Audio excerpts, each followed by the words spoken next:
Med mig ud og gå en tur, mens jeg fortæller lidt om, hvad jeg lavede, inden jeg startede House of Green Skincare.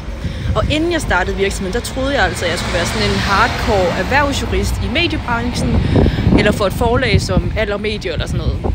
Jeg var faktisk ikke i tvivl om, at nu når jeg havde taget den her lange uddannelse inden for jura, så skulle jeg eddermame også bruge den til et eller andet stort. Men da jeg så tog til Korea, da jeg var 26 og mødte min biologiske mor for første gang, så kunne jeg bare mærke, at der var noget, der sådan ændrede sig inde i mig. Altså, det var vitterligt, som om der var sådan en ny verden, der sådan åbnede sig. Og jeg var egentlig begyndt sådan så småt at bruge koreanske hudplejeprodukter på det her tidspunkt, men det eksploderede bare sådan under det besøg i Korea. Og da jeg kom hjem igen, der kunne jeg altså bare ikke rigtig glemme den energi og virkelig sådan rene passion, som jeg havde sådan følt lidt for første gang, tror jeg. Når jeg stod med de her produkter og så videoer med ny forskning inden for hudpleje, og jeg talte med hudpleje, eller om hudpleje med min mor, og så var der bare ligesom ikke rigtig nogen vej tilbage.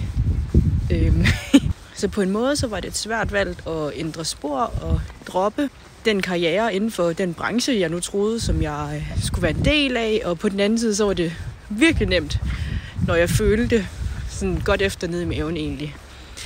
Men nogle gange kan jeg da godt tænke sådan, hvad nu hvis jeg var gået den anden vej, altså med jura, men så tænker jeg altid på, hvor meget anderledes min energi egentlig er, når jeg er på mit jurajob, som jeg jo stadigvæk har, og når jeg arbejder i min egen virksomhed. Og så fortryder man jo bare ikke sådan noget. Altså, selvom man jo godt kan tænke, ej, hvad nu hvis, og sådan noget, så er det helt sikkert den rigtige vej, jeg har valgt at gå.